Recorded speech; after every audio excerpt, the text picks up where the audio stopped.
ओम नमः शिवाय सीरियल को फुल HD क्वालिटी में पूरा देखने के लिए हमारे चैनल को सब्सक्राइब करें और बेल आइकन को दबाएं ताकि आपको हमारे नए नए एपिसोड्स देखने को मिलते रहें।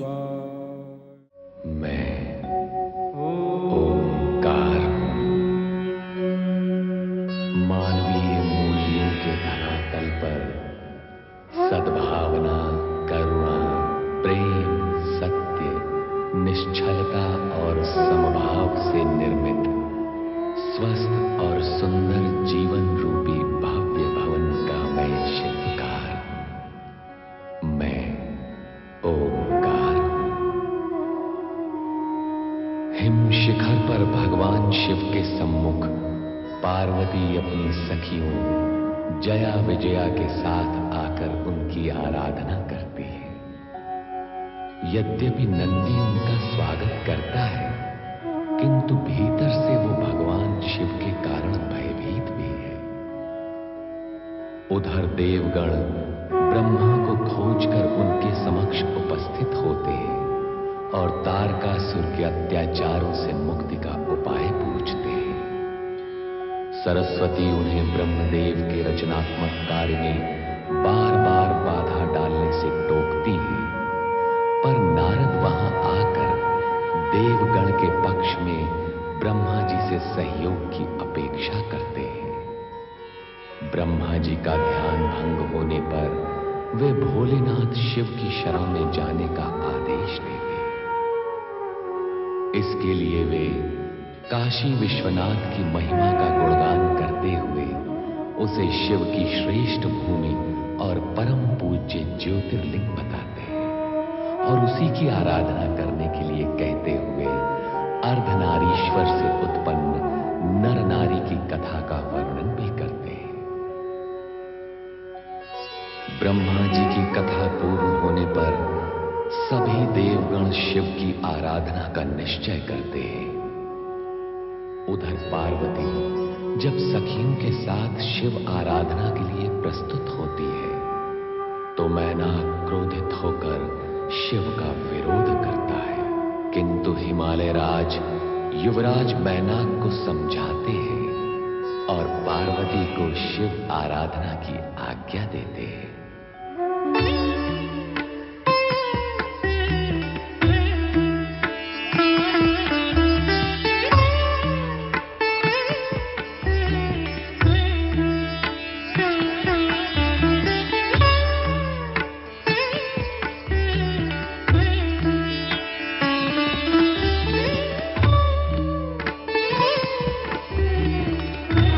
क्या देख रहे हैं देवराज? मेघदेव, मैं देख रहा हूं कि हिमालय राजपुत्री पार्वती कितनी श्रद्धा और कितने समर्पण भाव से शिव आराधना में संलग्न है। ब्रह्मदेव के आदेशानुसार स्वयं अपनी लक्ष्य पूर्ति हेतु हमें भी शिव आराधना करनी चाहिए देवराज। हाँ, अवश्य करनी चाहिए। जय हो देवराज इंद्र की जय हो। कामदेव, कामदेव, तुम यहां? यह सुनकर मैं तो चौंक ही पड़ा था कि पराजित इंद्र की जय बोलने वाला कौन आ गया। क्षमा करें देवराज, परंतु जय विजय की स्थिति सदा एक सी तो रहती नहीं। कभी ये इस पर तो कभी वो उस पर। विधाता ही जानता है कामदेव कि ये जय और पराजय का क्रम कब समाप्त होगा। आप मुझे आज्ञा करें देवराज, मैं आपकी क्या सेवा कर सकता हूं? मेरी सेवा करने के लिए तुम्हारा ये पूछा गया प्रश्न ही मेरे लिए बहुत बड़ी सेवा है कामदेव। नहीं देवराज, मैं शब्द सेवक नहीं हूं, कार्य सेवा का इच्छुक हूं।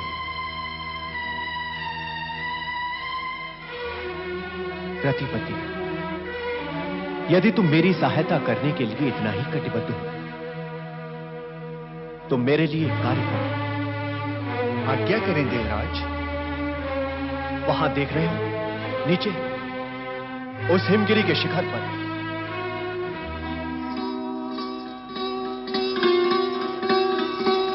हाँ, कोई कन्या किसी योगी के समीप खड़ी होकर पूजा अर्चना कर रही है। कामदेव, वो कन्या हिमालय राज की पुत्री पार्वती है और वो योगी कोई और नहीं, स्वयं कैलाशपति देवादिदेव शिव शंकर है।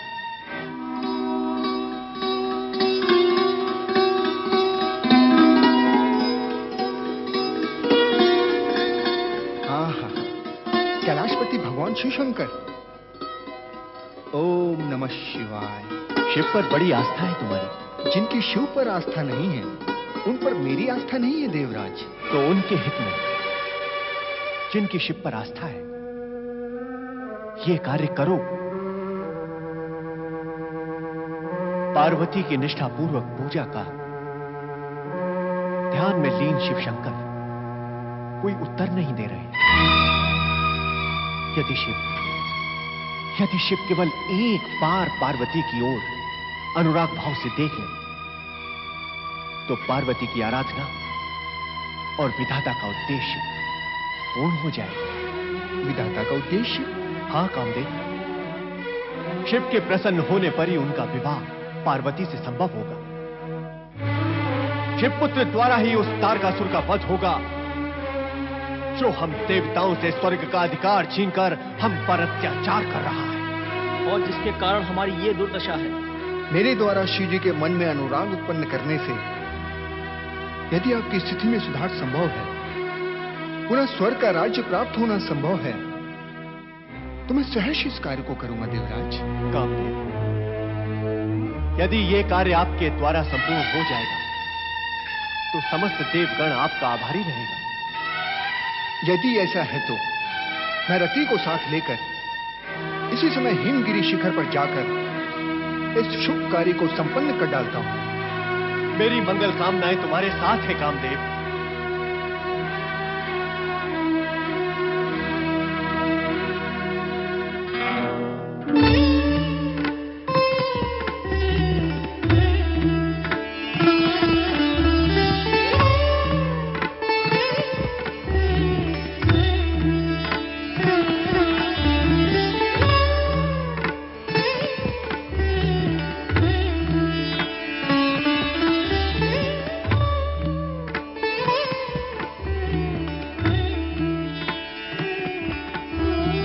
देवाधिदेव भोलेनाथ शिव शंकर, मेरी पुकार सुनो प्रभु। आपका ध्यान और आपकी समाधि का निमित्त लोक कल्याण है, और आराधना द्वारा आपको प्राप्त कर आपकी संगनी बनने का निमित्त भी लोक हित ही है।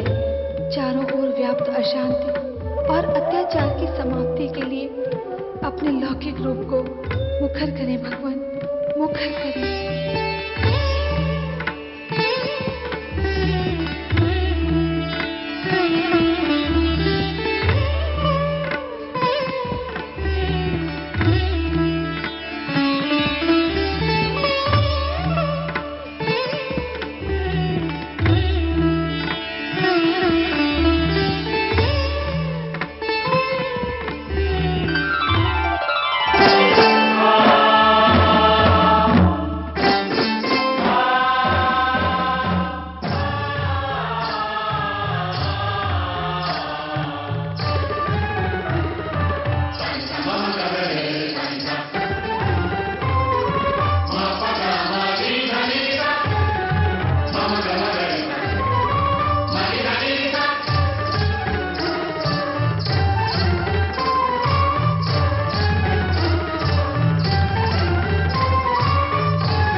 ये बड़वानल अग्नि तो जगत का सर्वनाश कर देगी।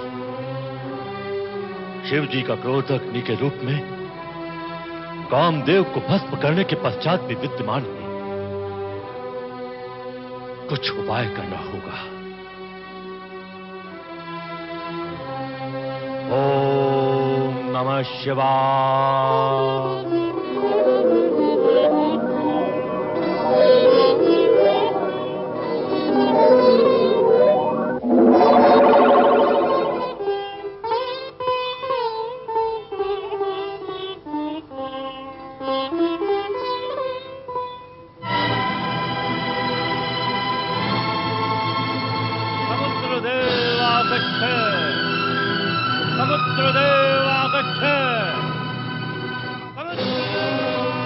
परमदेव, परमपिता,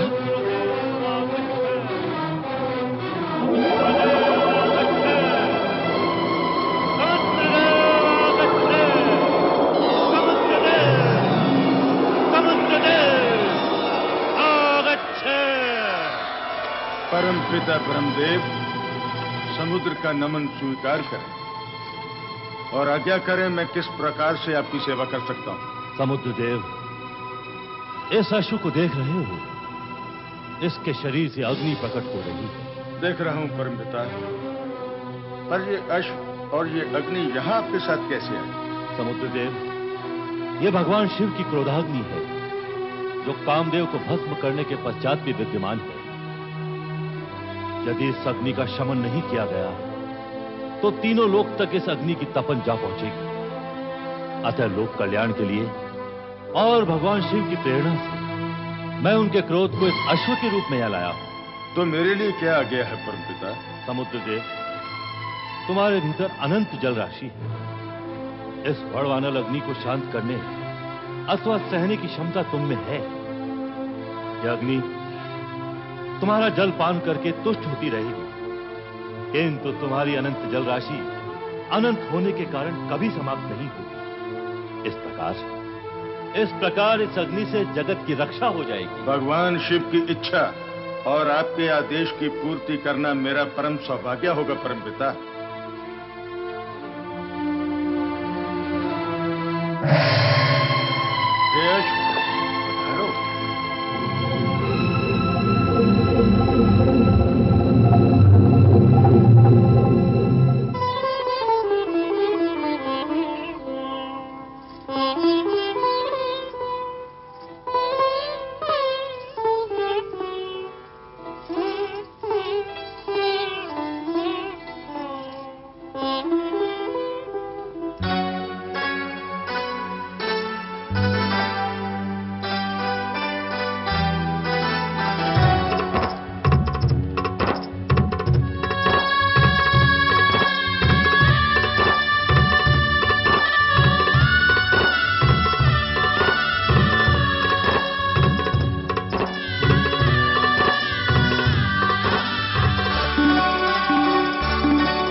शांत हो जाओ, विलाप न करो।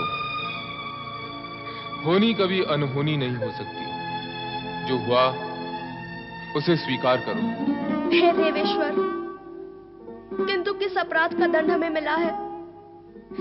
देवराज इंद्र और देवगण के कहने पर कामदेव ने आप पर पुष्पबाण चलाया और आपकी समाधि भंग की।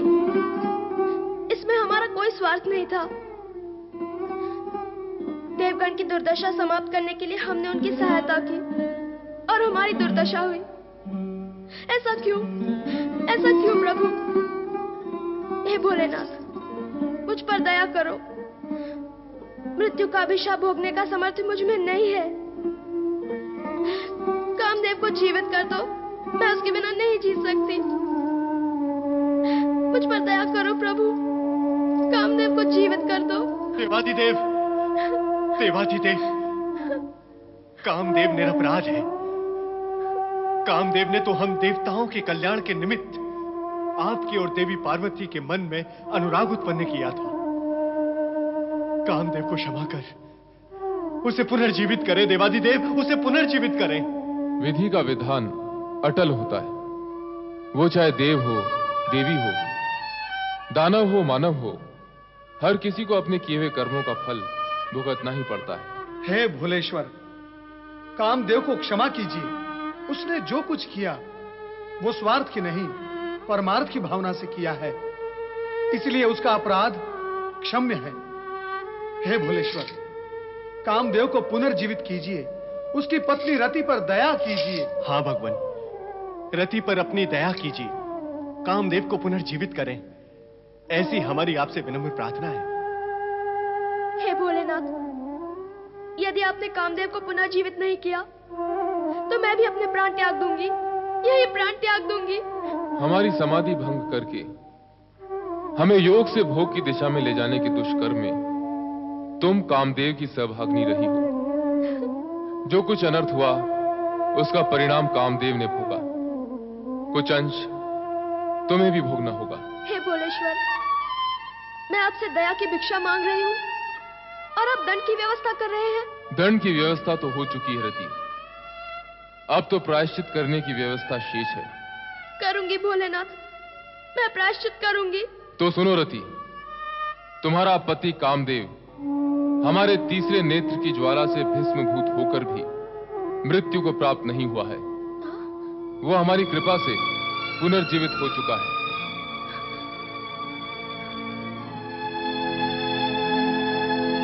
वो लौकिक नेत्रों से दिखाई नहीं देगा।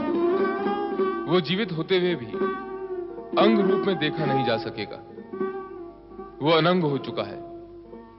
मन्मथ, अब वो सशरीरी नहीं, अशरीरी हो चुका है। अब वो अनंग और मनोज के नाम से जाना जाएगा। क्या होगा अशरीरी पति को प्राप्त करके भगवान? प्रायश्चित होगा रति। मैं प्रायश्चित करूंगी, परंतु इसे इतना कठोर न बनाइए। प्रायश्चित की व्यवस्था दुष्कर्म करने वाली की इच्छा से नहीं होती रति।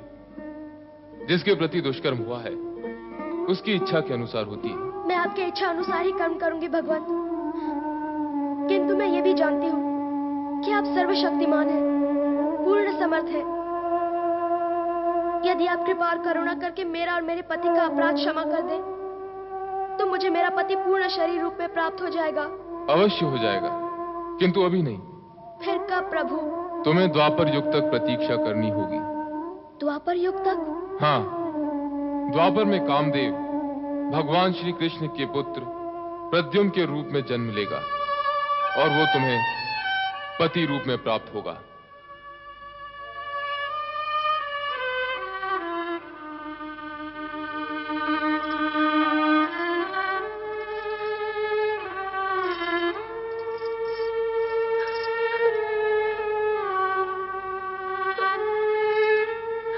धीरज धरो रति। भगवान शिव ने जो कुछ तुम्हें कहा है सत्य अवश्य होगा। द्वापर में तुम्हें कामदेव पुनः प्राप्त होंगे।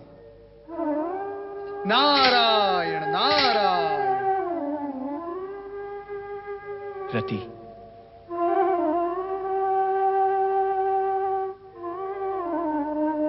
रति, सत्य तो यह है कि मैं तुम्हारा अपराधी हूं। कामदेव मेरी सहायता के लिए ही प्रयत्नशील थे और उनकी ये गति हुई। देवराज, आपकी दुर्गति देखकर स्वामी स्वयं आपकी सहायता के लिए आए थे। इसमें आपका क्या दोष? कौन जानता था कि यह परिणाम होगा? विधि के लेख को जान भी कौन सकता है?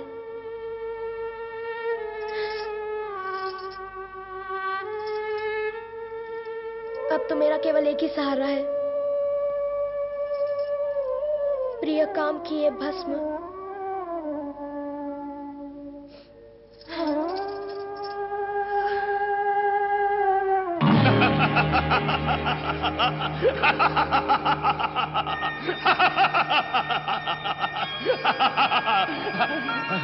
भस्म हो गया। और क्या होना था? यही होना था। तार का सुर से टकराएगा कामदेव तो यही होगा, यही। तू समझता था कि अपने पुष्पबाण से तू शिव विवाह का चक्र चलाएगा, शिवपुत्र उत्पन्न होगा जो मेरा वध करेगा और मैं मारा जाऊंगा।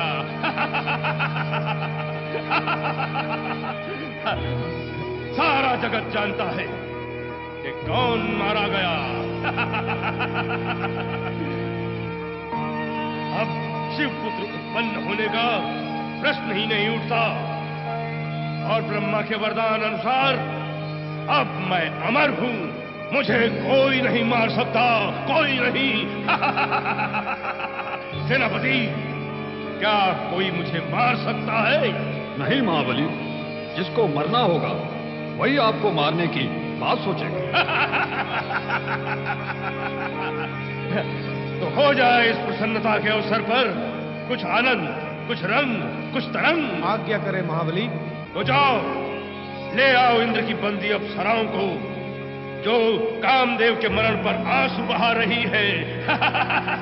कहो उन्हें कि हमारे सामने नृत्य करें। जाओ। जो आज्ञा महाबली। मदिरा।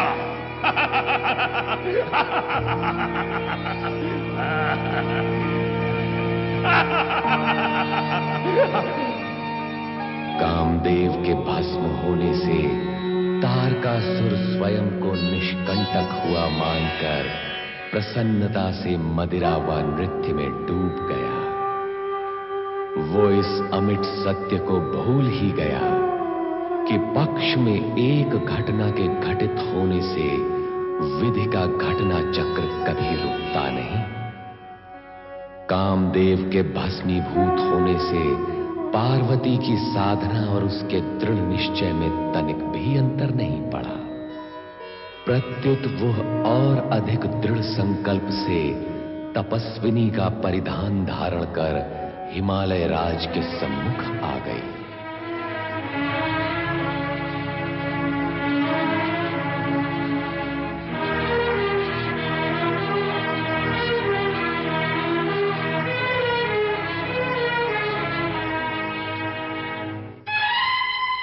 पुत्री पार्वती और तपस्विनी के वेश में? हाँ पिताश्री, आपकी ये पुत्री तपस्या करना चाहती है।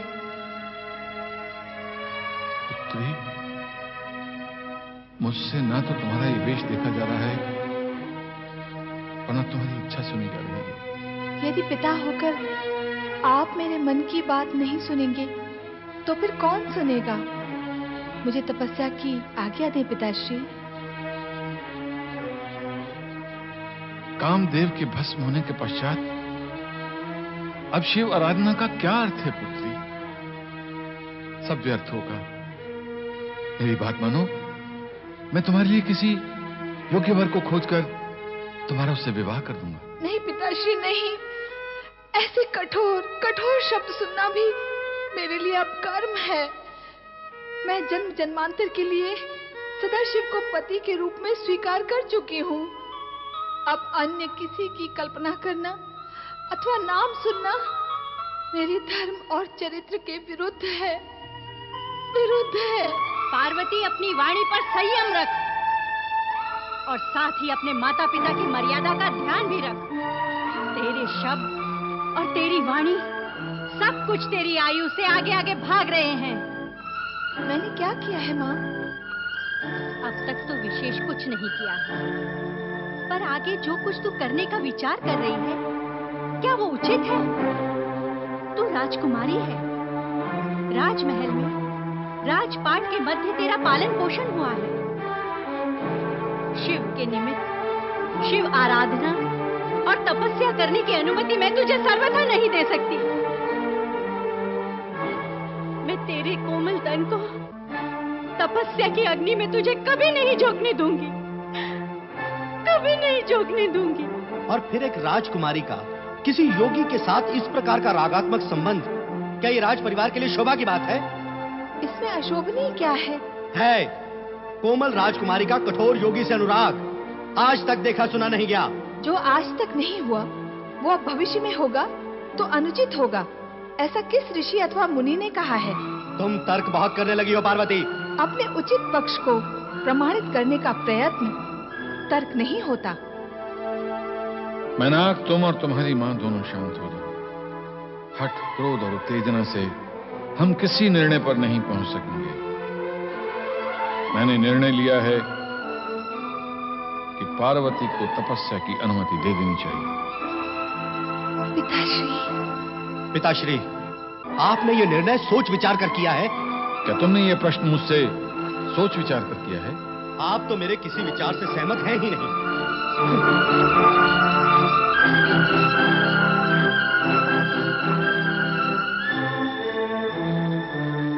अब मुझे आज्ञा दें पिताश्री। नहीं पुत्री, मैं तुम्हें अकेले जाने की आज्ञा नहीं दूंगा। जया और विजया भी तुम्हारे साथ जाएंगे।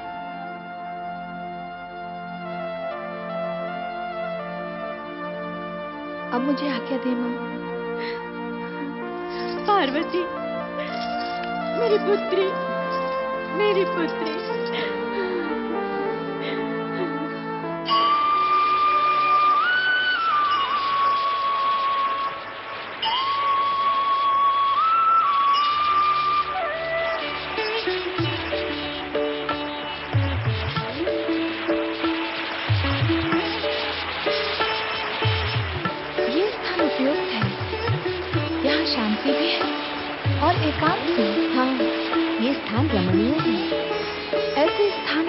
होकर तब कर सकते हैं। मैं यहीं बैठकर तपस्या करूंगी। यहाँ तपस्या करोगी? अकेली?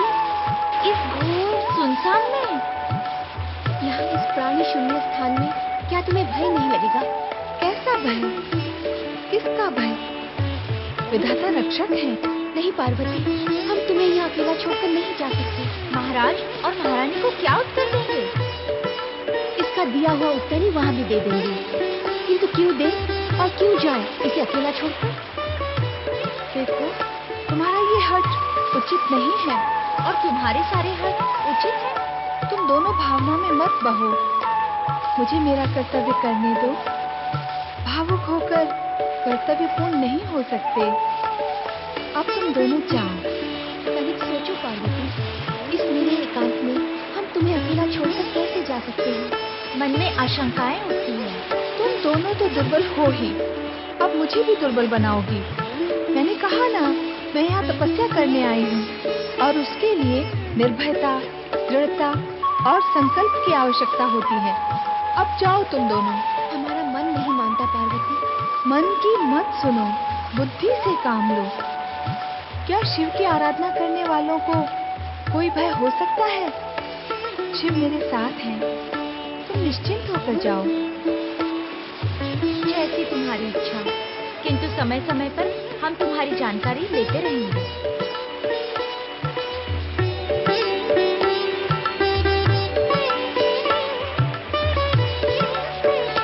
ओम नमः शिवाय। ओम नमः शिवाय। ओम नमः शिवाय। ओम नमः शिवाय।